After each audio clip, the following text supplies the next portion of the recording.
Good evening, everybody, and happy Wednesday.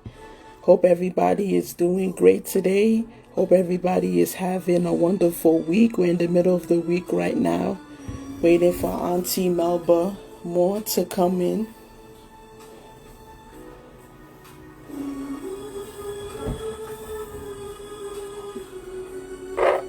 Hey, Felicia. Hi.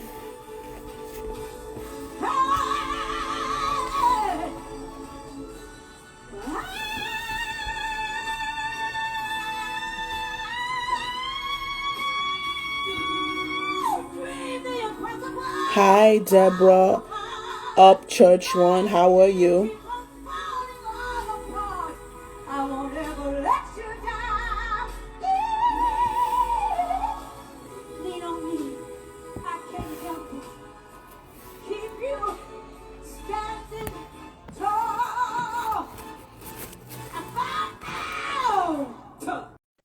Hello, Shirley.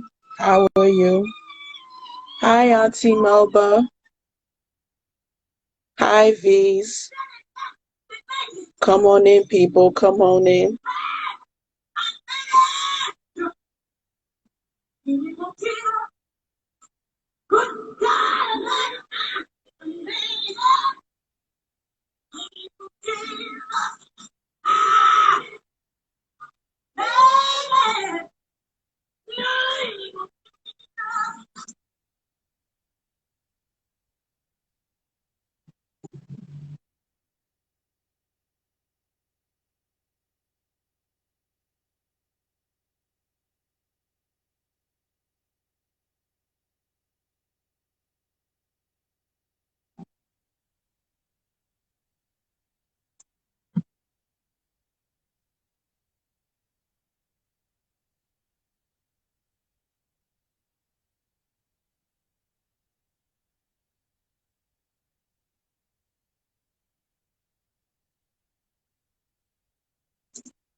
Hi. Hi, Auntie Melba. Hi. How are you? At first, I was like, "Oh, they said that you was unable to join," but I'm happy that you're in. Oh, me too. Thanks for inviting me. No problem. You look amazing, by the way. Happy Wednesday and good evening. It's been so long. Wait is here. I know. And spring is here. Yes, yes. And God and the Lord is good. I'm happy that Jesus is by our side. Yes, Mhm. yes, yes. Okay. So, how's like everything? How are you staying safe, Auntie? Because it's like it's been over a year of this craziness. Oh yeah, I know. Mm. Okay, let's start. Okay, your first album and your debut album, Peach Melba.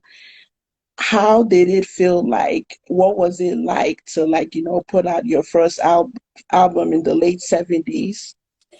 You know what? I'm gonna answer your question, but you have a beautiful accent. Where are you from? Oh, I'm Nigerian, but I'm from Oh, out here, but my parents are Nigerian. Yes, so you have a I miss beautiful you. accent. Thank you so much. Oh, wow. I know it was something different. I've never heard somebody, I've been to Nigeria. It's been a long time ago, but I'm not used to hearing people here have that accent. Hmm. Jamaican, yes, Hmm. Southern, but not Nigerian. It's beautiful. Hmm. Anyway, so you said first album, Peach Melba, and what was your question? You got me sidetracked with your accent. It's like how was it like to put on your your first album in the late 70s? Well, that wasn't my first album, so that was probably like my first successful album. Okay.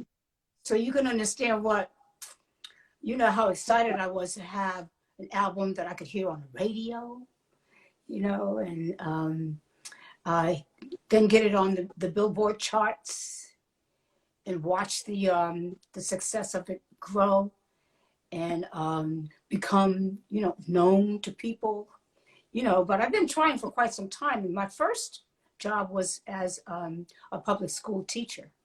Oh, wow. So my first excitement and experience was to see my students do well, and I mean, Mm-hmm. I think I still really, really, really relate to that. And Mm-hmm. maybe that was the first experience of engaging an audience. Looking at other people and they looking at you, Yeah. and you Mm-hmm. having some kind of connection and some kind of thoughts regarding what's going on between you. Mm-hmm.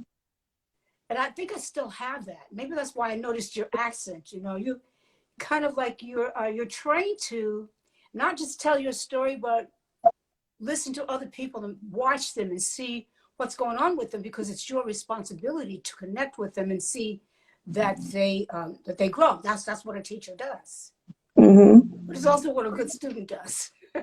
Yeah, because I as a teacher, you always want to make sure your students do good.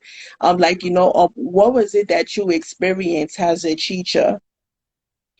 um I didn't want to teach school. I wanted to be a musician. I wanted to sing. I did. My parents were musicians. My natural father was a very popular band leader by the name of Teddy Hill, and he also became a nightclub manager. But became a nightclub manager of Mittens Playhouse. Now, when we get off, you can go Google that. I won't take up time telling you all about that. But Mittens Playhouse is very important because it's where a lot of the new jazz musicians of that day came in just to sit in and play, and they created this form of music called jazz. So it's important for you to know for your own growth and how you start to continue to move forward and whatever it is you want to do. Mm-hmm. So no, my natural mother. I have a stepfather and a natural father, but I only have one mother, and she's natural. We get that confused. But my mother was a professional singer, Oh, wow. so it's in my genes. That's one thing.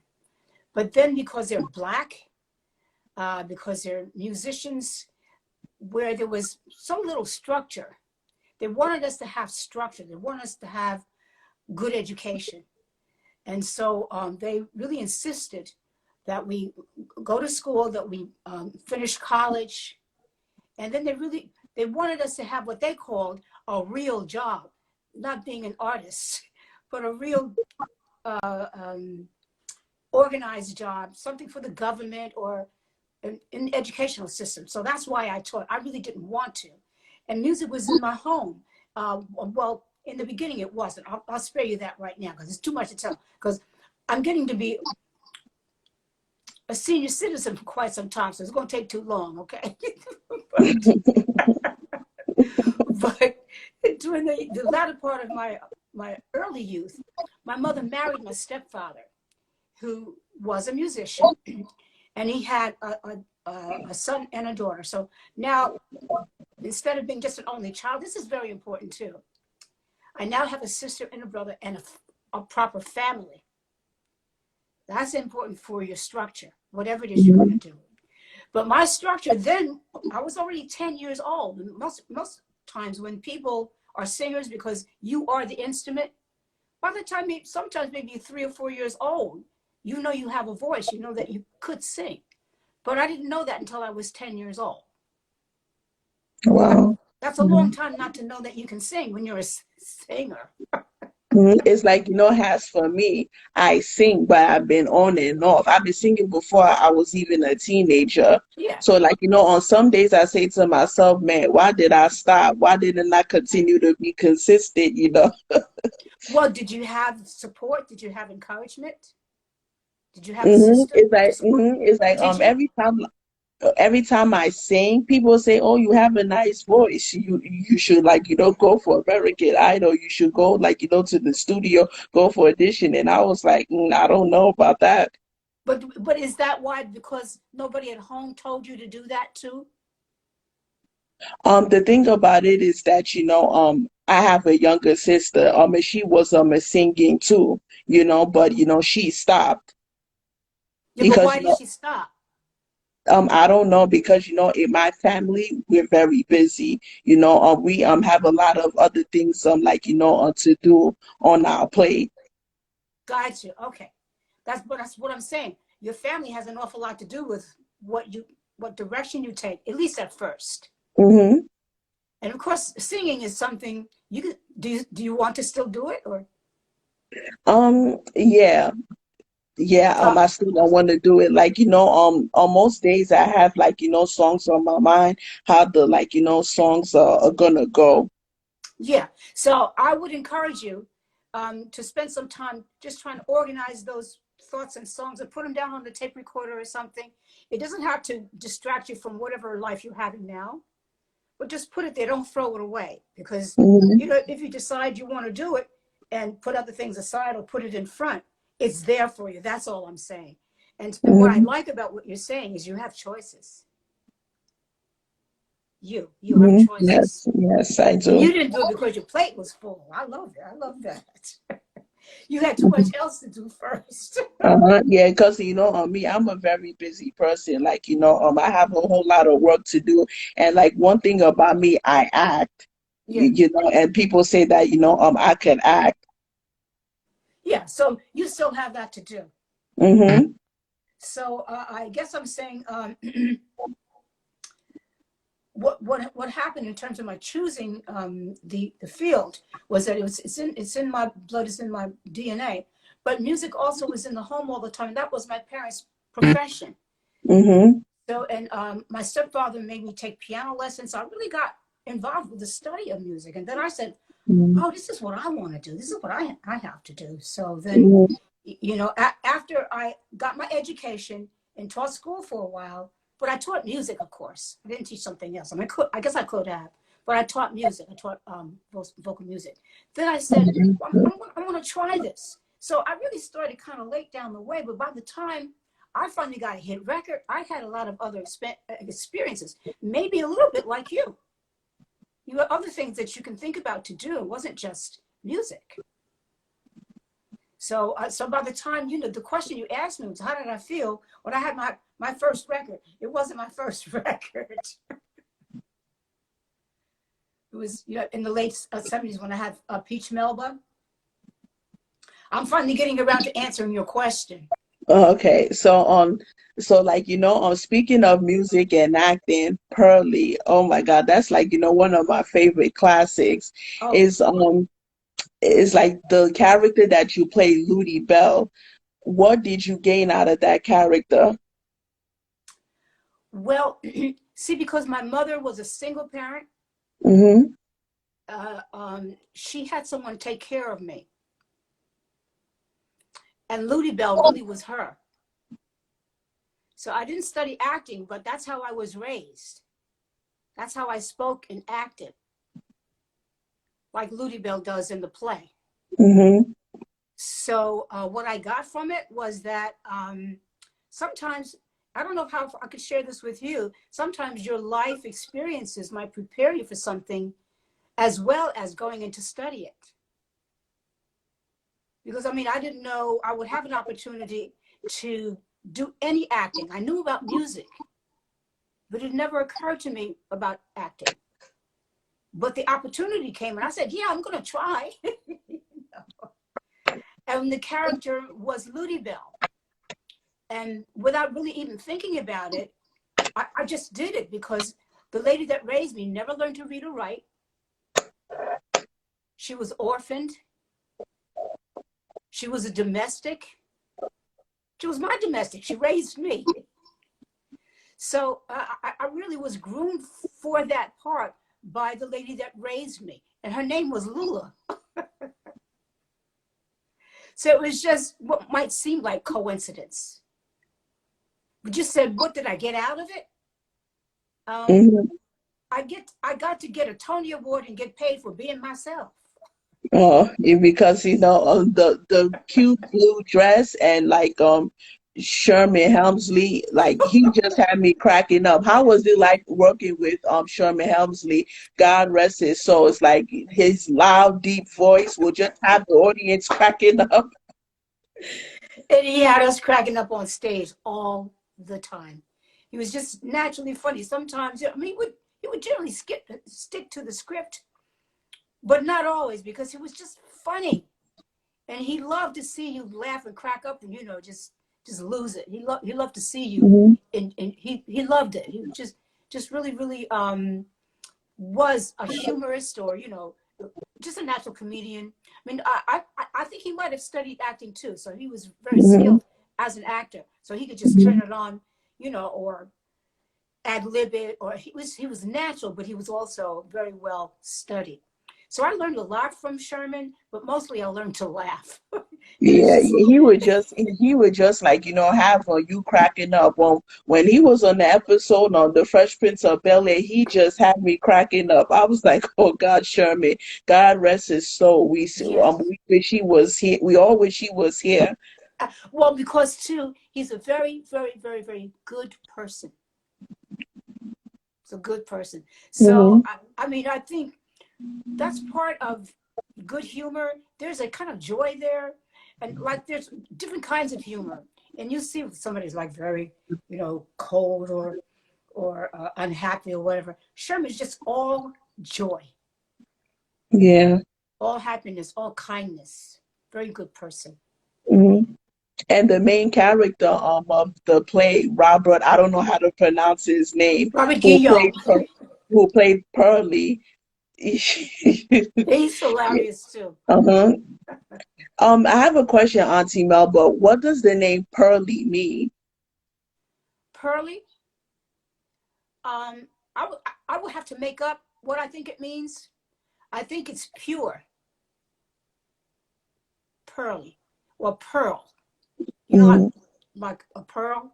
Yeah, like pearls. Like the earring pearl, the necklace pearl. Yes, because it's a gospel play. It's about God. Hmm. But gospel people are the funniest people in the world. They are hilarious. And then I think that because their joy comes straight from heaven, it's. I mean, first of all, they're not going to curse and do dark things. It's just pure. I think it's pure.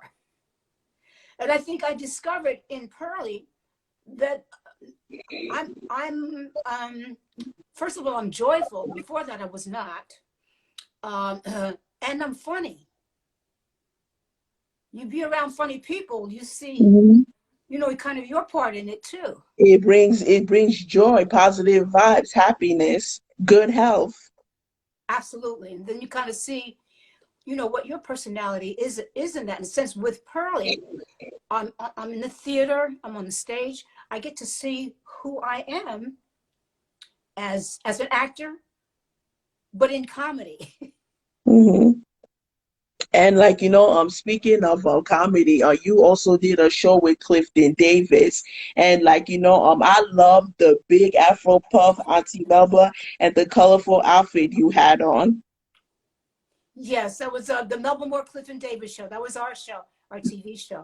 Hmm. Yes. How was it like working with Clifton Davis and the other people like Nancy Wilson on the show? Well, it was our show, and that was the first show that they had done like that with Black people. So we were the ones who told them who to put on the show. And Clifton and I were lovers at that time. We lived together at that time, so we were in love. So it was a real love story, and we had never done television or anything before. But we brought our friends around to act as kind of counselors, so that the jokes and everything would be in taste for our people as well as anyone else, because there were no Black writers. So we Hmm. essentially guided what the script should be. Hmm. And we had no clue what we were doing. Yeah, but it's like I loved it, and like one of my favorite scenes was like when you were singing, you was like dressed like Wonder Woman. You was like Wonder Woman, ready to save, like ready to save the night. Yeah, well, that was my life at that time too, really. I mean, it Hmm. still is, but when it was just beginning, because Clifton, my love interest and my boyfriend on the show, was um, first in the chorus of Hello Dolly, which was a huge, huge, huge Broadway success. first starring Barbara Streisand. Do you know who that is? Name Yeah. sounds familiar. Well, you better go Google Barbara Streisand. You need to know who she is. Okay. She's Okay. really, really, really, really, really, really, really, really, really major. You got to know who Barbara Streisand is. But you also need to know who replaced her when they did the black version of the show was Pearl Bailey. If you don't know who she is, you got to find out who she is. Okay, Auntie. So when she did the show, my then boyfriend, Clifton Davis, was in the chorus. So that's when we met each other and started dating. But later on, he got a lead role in a Broadway play called Two Gentlemen of Verona. So he then became a star. And that's how we were offered to do our own TV show. So we were two brand new black stars on Broadway. So we was, honey, our dreams was on fire. hmm And a couple of years ago, you and Clifton like sang together at somewhere in New York City. How was it like reuniting with Clifton? I don't remember singing anything with, oh, I know, I do. I'm sorry. It was a couple of years ago. It was at I some remember. place in, yeah, in New York I City. remember it was a club. No, no, that was nice. It was really nice because we've both gone our separate ways. We have other people that we're with, other lives that we have. So we come back and we sing with each other and we work with each other. It was really, really nice because our breakup wasn't nice. It hmm wasn't nice at all, and there was a lot of damage to be healed. And so for us to be able to come back Yeah, to come that's back tough. together. Go That's ahead. really tough.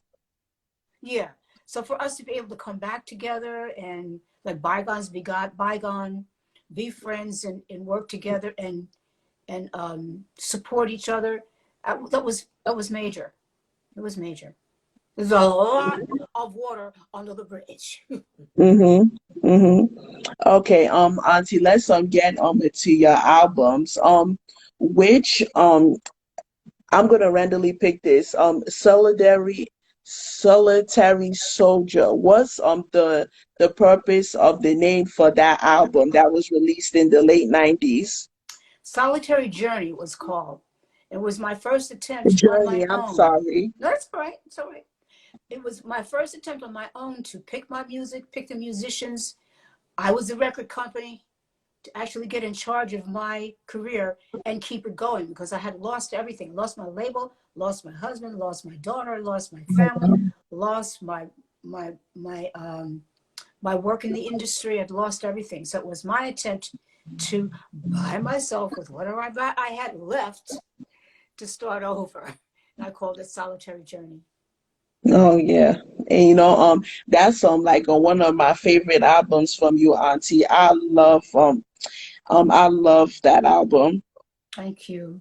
hmm And Lean on Me. Like how was it like, performing what's how was it like performing Lean on Me in the past and in the present?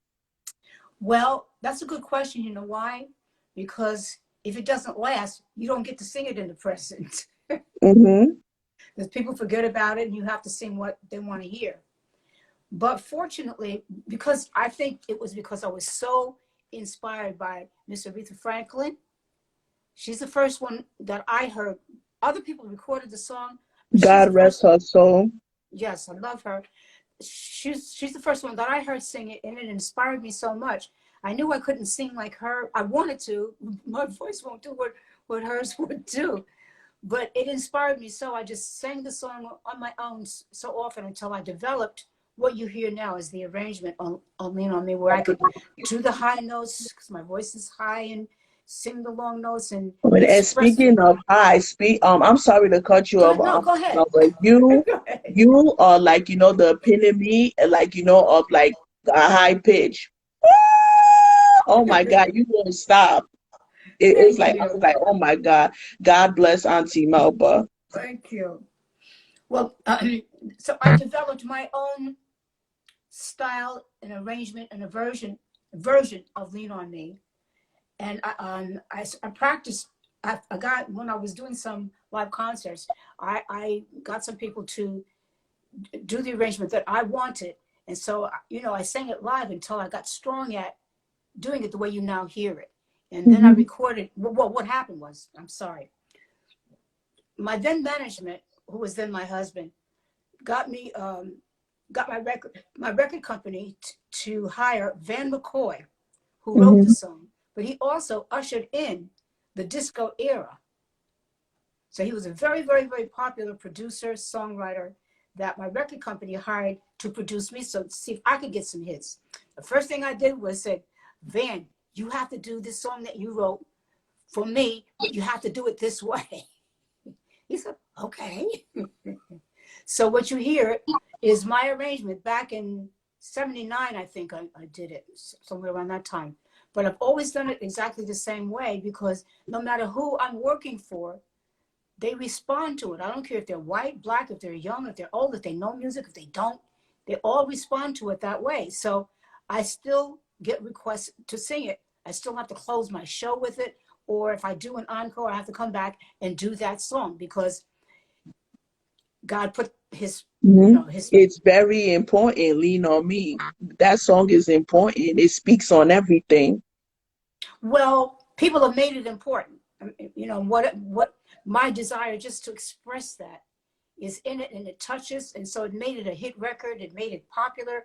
It made it important, in terms of the message. It met every requirement for it to stay and to last. So I can still sing it. And then it also made me make sure I take care of my voice so I can still sing it. Because the notes ain't easy. But your voice is amazing, Melba. Your voice hasn't changed at all. Well, actually, in a little bit it has because when you get older, the whole system changes, and so I still have what I had though. So, but now I have lower because it gets thicker and it gets lower, but because Mm-hmm. I keep working at it, and I changed my diet and my lifestyle to accommodate my age.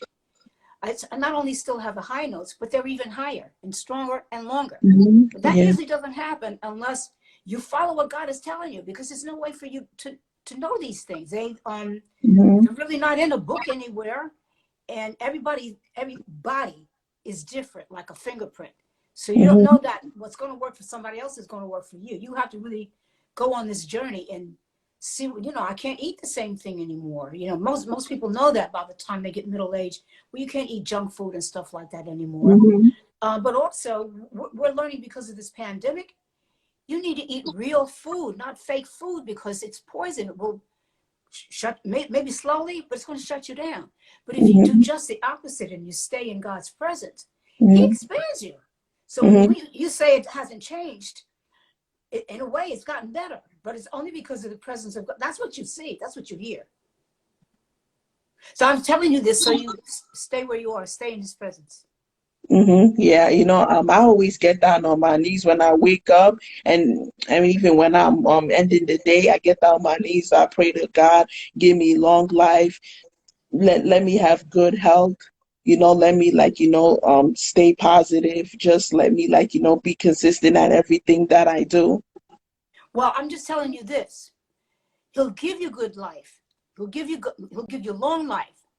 But you have to learn how to take care of it, because what you're doing now, it may not work when you're older. So you have to stay being a student. Stay on your knees and everything. But he's teaching you something. So pay attention, because what we do, like with the pandemic, some things that we did, we're never going to be able to do those things again. It's gone. Hmm. Yeah, you got to do it now before it's too late. Don't wait till the last minute. No, not just that. When you come back, it's going to be different. So start preparing yourself for the new way that you're going to live your life and the new person that you're going to be, because you're getting older, so your body is changing.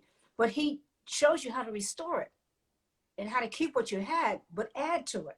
It's not Hmm. the same. It keeps changing. So, like, one thing, yes, hurry up and do things while you can. But a lot of things are going to pass away. And when they do, let them go, but be ready for whatever's coming next. Hmm. Yeah. Mm. So, Speaking of singing, which like artists inspired you the most? I can't, I can't answer that. I told you Aretha Franklin is probably one of the greatest, but there's so many. Like Whitney Houston, right? Oh, of course. But what about her Mm-hmm. mom, Sissy? Mm-hmm. No, you said you haven't heard her, have you? A few times, but I mostly heard Whitney Houston, Well, that's because you're young. I'm young with an old soul. Well, what I'm saying is it's natural that you would be more familiar with Whitney, and it's Yeah. natural that I would be more familiar with Dr. Houston, her mom. But I'm saying they all inspire us, and we have to listen and look everywhere because you got to go to the past so you can see where you came from and what's yours. What not just an Afrocentric, but the human experience you draw from every race, every color, every creed. Hmm. But now my daughter's making me aware of who's out here now. Like, have you ever heard her? Your daughter? No, I never heard her. No, I mean the singer, her. Huh. That's Her, her oh name. yeah, her. She's amazing. I love Okay. her. Yeah, I like her because speaking of the new singers, Auntie Melba, Yeah. I don't listen to any of them at all. Every day I listen to people like you. I listen to people that have been in the business since the 70s, 80s, 90s. And her is one of the new singers that I like. She makes music that makes sense, you know. And there's another one. What is her name? There's a couple I can't remember the name, but there's a lot. I'm just too many for me to just tell you. Melanie Not Fiona is one of the news is she's okay. been out for a couple of years. I like her. Okay. There are many. There's so many good ones. I don't want to try to, because first of all, Mhm. I don't really have a lot of time. Thank God, I'm in the studio with my own work and stuff, and so I don't really have a lot of time to listen to other people. What I do is that I let my daughter sometimes, when we have some free time, show me who's out here. And, what's nice to listen to that she likes to listen to. But um, listening is something I used to do for to find out, what company I was in. I know what my lane is now, so I don't. So I have to do other things now. I have to manage my career, and I'm an artist, so I have to continue to learn how to do that. Mhm. And I have to, otherwise I won't get up to the higher level that I should. Everybody has to keep going up. You can't stay where you are. Mhm. So, and I don't listen the same way that I did before. And I have to have people help me do that because you got to listen. You got to know what community you're in right now. And you don't want to miss out on, first of all, respecting who's out there now for the great art that they have and for how much it's progressed. It's not what it was before. But in, Mhm. in a sense, some of it you don't want it to be, you don't want it to change. Like, you want to go back and hear what that authenticity was. But what's Mhm. great is you have such variety, and because of the internet, you can pick where you want to kind of go and focus. So you want to go and focus on the music maybe of the 70s, the 80s, and things. So that's fine. You can do that. But for me, Mhm. I can't go back there because I got to move on. I got to see what's going on Yeah. now. But I can't jump on nobody's bandwagon. I got to still be authentic.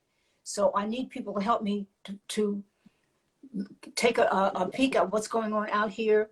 I still Mhm. have to keep my own style fresh and see what's coming to that. So I can't do it the same way as I did before. I mean, if I was retired, I could just sit back and say, oh well, I like to listen. But I want, thank God, I don't have time to do any of that. Everybody on one side to hear more and more of Melba.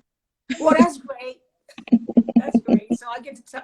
I'm spending more time in the studio doing new Mhm. materials, and the industry is different in terms of record companies, so because you can do independent projects, so I've done like Mhm. about 4 or 5 different records for different entities, and you don't Mhm. have to be tied down to one label or one company. You can be independent. Mhm. So I'm in the studio all the time right now. So one of the ways I get to hear new music is people present it to me and say, do you like this, would you like to sing it? So that's one of the ways I'm listening in a new way, that I get to hear what's current out there now without stopping what else I'm trying to do. And that's good. You just gotta keep on like moving, like the fans are like looking forward to new music. And tell us about your album that you put out like a few years ago. What's like the purpose of that album? And which one are you speaking about? Because I've done a couple of The one that it was like one that you sing about Jesus Christ and God, oh forever Melba, and oh, okay, well, I because forgot the one that you released last year or in 2019. okay, oh, okay. Oh, okay, well, that's what I executive produced, because I'm not a traditional gospel singer, but I'm a born again Christian. So I said, well, I want to praise God too. Yeah, I you want, gotta praise God all the time. and I want to sing songs that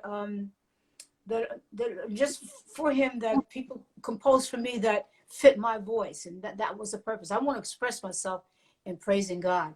I don't know what Hmm. my style is as far as spiritual music is, so it probably takes on the personality of whoever wrote the songs for me, and that probably uh, is is natural, because my voice seems and my style seems to be one of diversity, not Hmm. necessarily just one particular style, although it's all R&B or pop or Christian. I'll put it that Hmm. way. But nowadays, there's such diversity. You don't have to just be stuck, in a Southern American Baptist style. You can sing a variety of ways, because many, Hmm. many people of diverse backgrounds want to hear and they want to worship God. So you have Hmm. much more open way without having to necessarily categorize it as, say, gospel, quote unquote. So the field Hmm. is much more diverse for you to fit in and express whatever you want to. I want to express, you Hmm. know, God. Yeah. Hmm. And speaking of like performing live, I saw it last year when you performed at St. Louis. What did you gain from the audience, and what was your experience like? What did I gain from the audience? Well, what did I gain from the audience? There's always something special with every, but you mentioned that one. That was in St. Louis. And I remember Howard Hewitt came on and guested with me. And I want to cry thinking about it, because what I feel is the reason I was put on in concert there, I was because of people that I have relationships with. It wasn't just a concert where you put on for popularity and to make money, but it's people that one of the ladies, she had started a home for young women that had been addicted for drugs. I had forgotten about it, and I helped her get it started, and it was very successful. So she wanted to bring me back in concert. So it was not, you know, just because I was popular. It was to bring that kind of a community together, and to actually, I think that there was funds were raised for wasn't her organization, but for somebody then. So it was a community project. Howard Hewitt doesn't have to open for anybody. He opened for me. Mhm. Howard Hewitt is has been in the business long like you. When I saw him perform in Yeah. New York City back in 2018, oh my gosh, he put a lot of people were there. He put up an amazing performance. And toward the end of the performance, he praised God. Everybody like stayed silent. I was like, yes, Lord, we need Jesus right now. Yeah. And see, he's one of those people. They're like that. I'm like that. And so you said, what do I get out of it? No one ever asked me that question, but to think about it, I want to cry, because I know it's so much more than a performance. It's you getting to say thank you to the Lord, because He let you get on the stage and stay healthy and do what you really, really, really love to do. He lets you Mhm. get in front of an audience, but I mean a group of people, so that you could express your appreciation of them. You know, you want them to holler and scream for you. You know that. Mm-hmm. But hopefully your attitude lets them know you really appreciate them giving Uh-huh. me, you know, the Yeah. privilege to be To able. get This is on my stage work. and sing. This And is my work. Auntie Melba, like, an artist, as an artist, when you during your performance, you have to, for my also, for, like, my own opinion, and also a fact as well, you gotta praise God at the end, towards the end of the performance, because God made you get on stage to sing to the audience, and you get, like, applause, a huge applause from the audience. It's very important. That's what it is.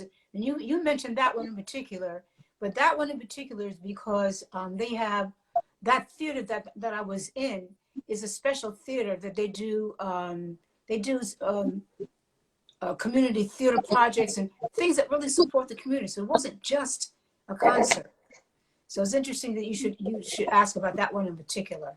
I mean, they all mean that to me, but when that's the whole purpose of the whole audience, then I think the environment is charged with that. You know, everybody coming together to support each other, to support the community. Yeah. Okay. The single, just a little bit more with Freddie Jackson.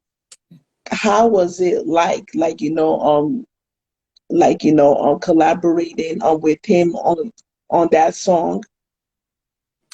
Well, incredible. You know his work. You know Freddie Jackson's work. No, I never met him in person, but I listen to his music That's what most of the time.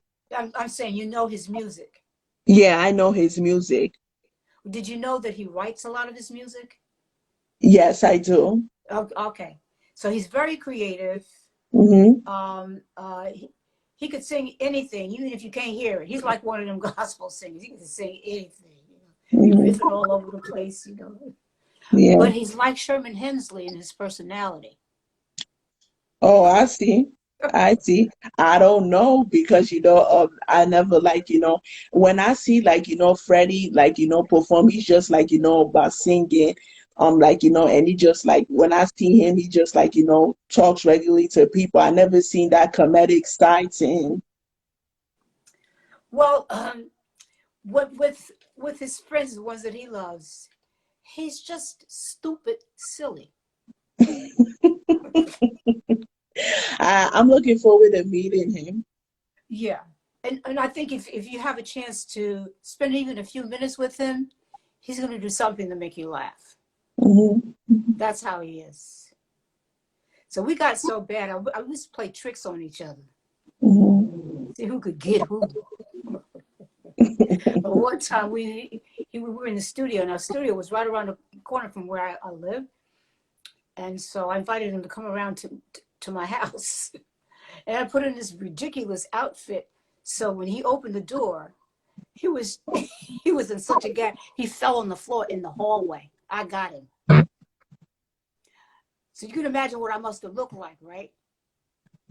Did he hurt himself? I hope he did it. Oh my He gosh. kind of slid down. And, like, I just gotta be honest with you, Auntie Melba. Like, I don't like people playing tricks on me, because what if I get hurt? Playing tricks, most of the time, is not fun at all, because it's like, what if you hurt yourself? No, no, not like that. I mean, just Oh yeah. jokes and Yeah, I saying know. things. See what you can say to somebody to get their mind so it was so funny that you just gag yourself laughing. But not tricks that might hurt you or anything like that. I Mhm. just looked so ridiculous. He was choking, laughing. I look Wow. that ridiculous, and I know how to do that. Oh my gosh. Yeah, because it was really funny. He found it, like, really funny, and he didn't take it seriously. And Like he when you tried to talk. I mean, he Mhm. looked at me and he couldn't talk. He just fell Mhm. down on the floor laughing. Oh, And I left. I was nice to him. I didn't close the door in his face. mhm, But that's how Freddie is. He's joyful, very creative, just an incredible, super, super, super mhm, special, extraordinary singer, and a good person. mhm. One of my favorite songs from him, "You Are My Lady, Jam Me Tonight." And one of his songs, I forgot how it other songs that I like by him. Rock with all I forgot how the chorus Rock goes, me but I tonight. do love the Rock me tonight. yes. Yes. Yeah, Rock Me Tonight. He's The next time you amazing. listen to "You Are My Lady," listen to the background. I'm singing backup for him on there. Okay. Music, it's like his songs just like, it just make me want to slow dance like this, Auntie Melba, with a Yes. handsome guy behind me or in front of me. Yes. But like just a little bit more is like one of my favorite songs. I listen to it almost every day as if it just came out. Oh, oh, I'm Yeah, glad. I love it. So is it possible if you and Freddie could perform like just a little bit more together on stage? Oh, of course. Yeah, I'm sure when things open up, we'll hopefully we'll Hmm. find an opportunity to do that. Yeah, sure. Yeah. Okay, Auntie. Um, oh, and like Pearly, is it possible if you're gonna do a reunion of that play? Well, actually, someone is doing like a I'll say concert version of it, and they've invited me to sing a couple of songs from it. So Mm-hmm. I'll be performing the music from it, at least I'm sure. Hmm. And Pearly is also like important, like it has to do with like race and segregation, because Right, nowadays look at what's going on with right, like the whites towards the blacks is sad. Look at that, like God that's life is being got taken away by a police officer. It's like this has been going on for so long. That's too why long. it's important for like people our color and different color to stay together to see like what it's like to like not have any problems. It's like getting together no matter what type of um color you are. Absolutely, we have to do it. It has to be done in love. It has to be done with wisdom. Yes, yes, absolutely. Yeah, you can't stay this way. Nobody will be able to live in peace if Hmm. it is not resolved. Nobody. Hmm. It's like it hurts me every day like to see like police officers taking away lives of innocent black people that didn't do anything. Like I was like, when is this going to stop? This has been going on for years, even before I was brought to this world. So like when I step outside, and when I see a police car, it's like, I stern. I'm stay brave, and I just say to myself, are they gonna pull over like or try to like get to me? I hope not, because I'm just going my own way. Right. Right. Well, we have to work. I know many, many, many people around the world, all races, know it can't stay that way, and nobody's safe. And so everybody has to work and not allow this to just continue the way it is. Um, and I don't say that I have all the answers, but everybody has to do whatever they can wherever they are, regardless of what color they are. Too, it's everybody's problem. It's not just ours. You know. And I think we're only going to come to the solutions continually working at it, continually focusing on it, continuing to take the bias and the racism out of the different systems that exist. That we don't even know that it's there.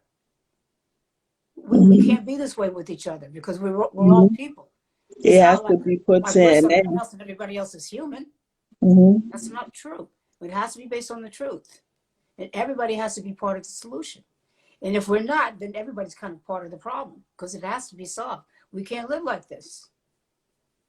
And I know Afrocentric people around the world. I'm not going to continue to live like this.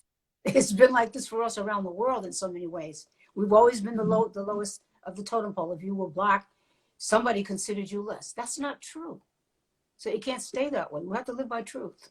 Yeah, you have I'm to not live by saying I have truth. the answer, the solutions, but you got to try to keep working and finding them and talking about them and focusing on them and doing what you can in your own personal life to bring dignity to yourself and respect to other people. Whatever opportunity you have to choose truth. You have to choose dignity.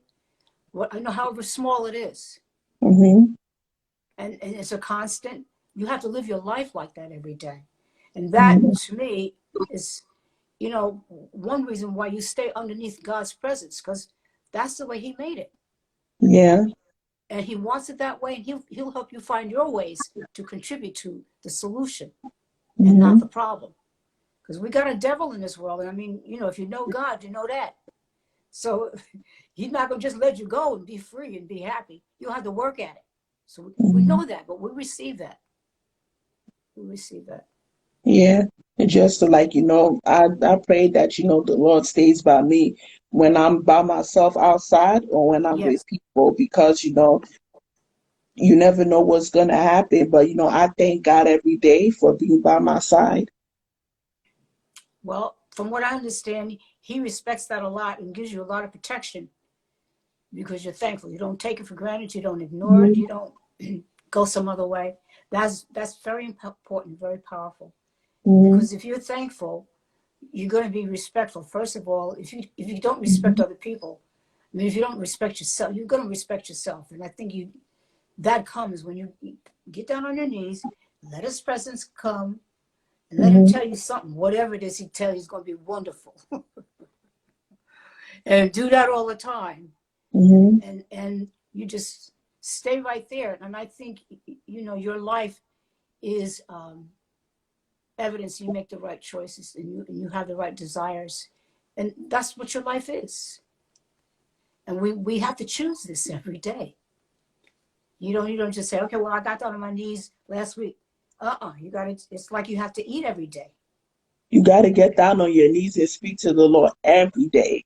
Because if you get down on your knees and speak to Him when you feel like it, He's not going to answer you. You're the one who's going to be in trouble, because like, there's a saying, if you pray every day when you're trouble, God will answer you. But if you pray only when you're in trouble, you're in trouble. Right. The answer may be there, but you can't hear it because you're not. He wants you to come to Him. Why? Hmm. Because He's God and you're not. Yeah, I And speak that's to where my the God power every is. day. Yes, that's where the power is. Whatever power there is, that's where it Mhm. is, on your knees before God. There's great, great, great, great, great power there. I know it. I'm not just saying it. I mean, look at me. I think I'm a good example of now that I'm a senior citizen. I'm a good example now. Better perhaps than I might have been when I was younger. And, everything seemed to be working for you. You seem to be lucky or whatever. But when this happens over a long period of time, and you see there's a pattern, I think you see the glory of God. That's what I think. Amen. Amen.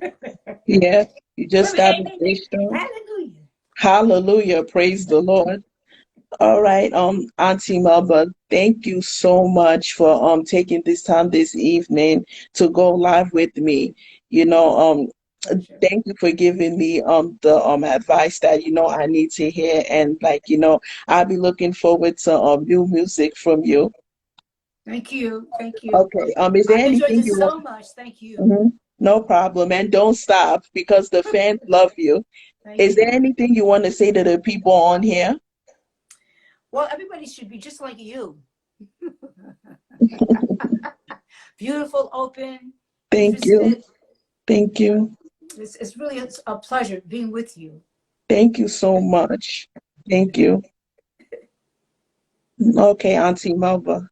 All right, I'm gonna Is there Shirley, anything you help me sign off. okay. Oh no, I know how. I know how. All right. All I right. put the X up here, right? Yeah. No, I would yeah, yeah, Okay, yeah. you're done. Wait a minute. Wait a minute.